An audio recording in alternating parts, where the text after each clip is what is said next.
effect structure, and it will make sense. Why? Because it comes across to the human mind as a belief. Can you give an example? Sure. Well, I gave you tons of examples earlier, but all right. Like 2 ups. Give me an action or a pace. Anything that's sensorially verifiably true. Anything. That wall is olive. That wall is olive. Give me something. Just name a concept, idea, or process. Gravity. Gravity. The very fact that this wall is olive. You said olive, right? Sure. Yeah. Sure. Causes gravity in this room to change subtly. Ever so subtly, because light waves are bouncing around at different frequencies, because we all know that different colors have different frequencies, and they're impacting us at different levels. And it's because of this color in this room that gravity can be measured slightly differently at an imperceptible level.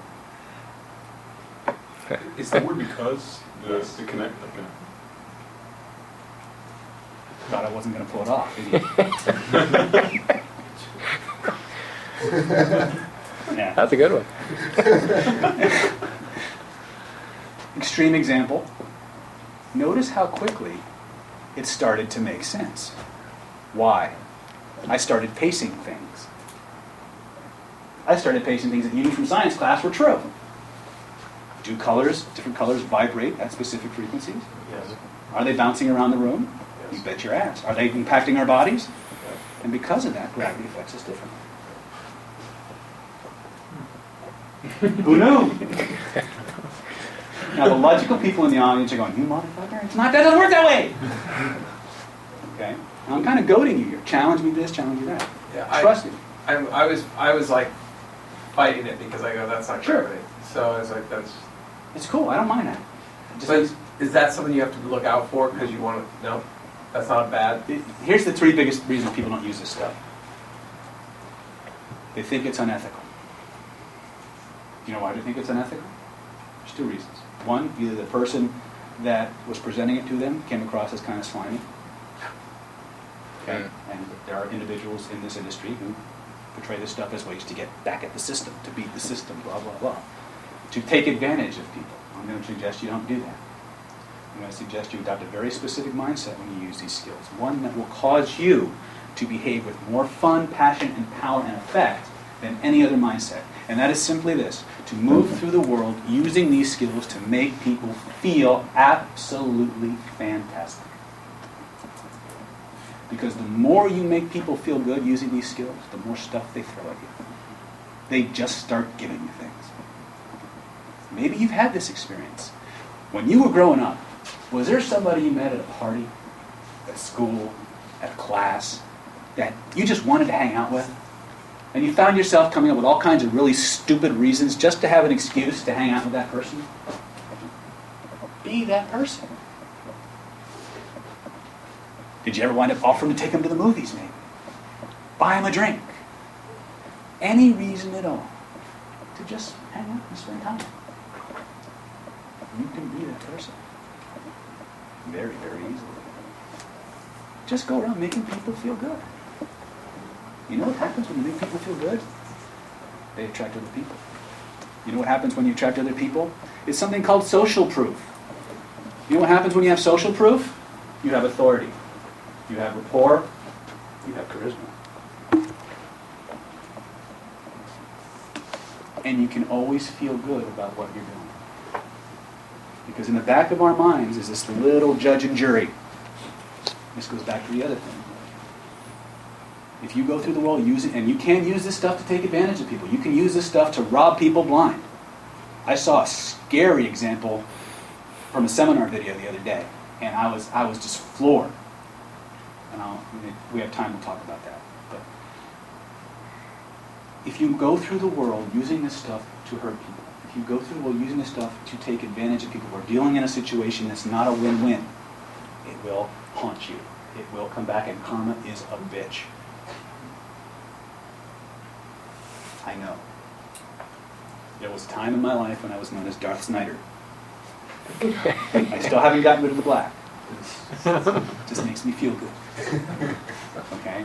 But I can tell you this, as the master motivator himself, Zig Ziglar, used to say, you can get anything in life that you want if you just help enough other people get what they want. Thank you very much. And you can. Use these patterns to make people feel good. Find out what they want. Show them how they can get what they want just by doing what you want. And let them choose to do it. You don't got to force them. You don't got to beat them over the head. You just got to talk to them in the right way. And smile. Lots and lots of smiles. Because you can say the weirdest thing with a smile on your face. You can tell somebody they're full of shit and they suck. And as long as you're smiling, they'll go, okay. And we'll talk about some other examples of that later. But anyway, complex equivalence, which, how I got to you, did that give you an example of the power of cause and effect? Yeah, I mean, actually, when he pointed out the because, that made me analyze it. It's a direct linkage, yes. I was going to say, do you have any other words besides the because that are... Yes, but they would fall into what we call the implied cause and effect category. Okay. Allows. Simply being here and listening to the power of my words penetrate your nervous system allows you to begin to grasp how truly magnificent this skill set is. And as you begin to think about how you can use this to get exactly what you want in the real world, and you all know you came here to get something. You came here to get tools to help you get exactly what you want. Your reason for being here. As you recognize at the deepest level that this allows you to get further and further towards that goal that you want so dearly for yourself, and allows you to enjoy the process because it's natural, it feels good, and it meshes perfectly with your own sense of internal ethics. You'll naturally find yourself on a jet-propelled course to mastering these skills by your standards, by your definitions. Yeah. Now, listening to that versus the because or the cause, that would be better for written copy. It allows. You can get away with because is there's some. If all I taught you was because, which is pretty much what it's turning out to be, you would pretty much have the one nuclear powered language pattern that nobody's going to resist. I'll give you some studies. Anybody here ever heard of a guy named Cialdini? Yes. Robert Cialdini. If you haven't read his book, go out and get it. Staple it to your forehead. That's awesome. Okay.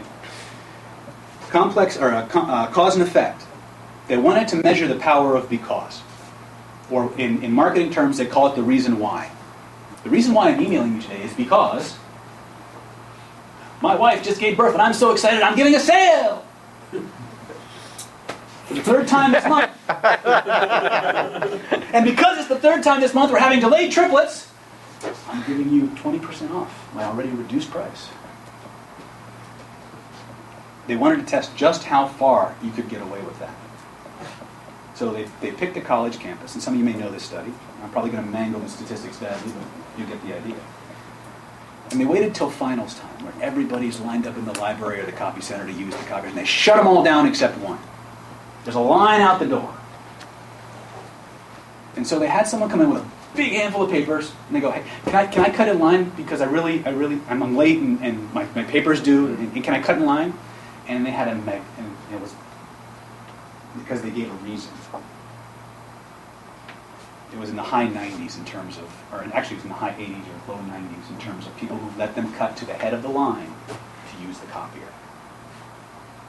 They went so far as to say, hi, can I cut in line? I need to make copies because I really need to make copies. 93% compliance. Think about what I just said. Yeah. I need to make copies because I really need to make copies. 93% or more compliance. All because they used one word. And they gave a reason why. We are trained in this country not to challenge people's beliefs. That's a bad thing, right? Everybody's allowed to believe whatever they want, regardless of how ridiculous it may sound to us. Right? But we're not allowed to say that. It's bad etiquette.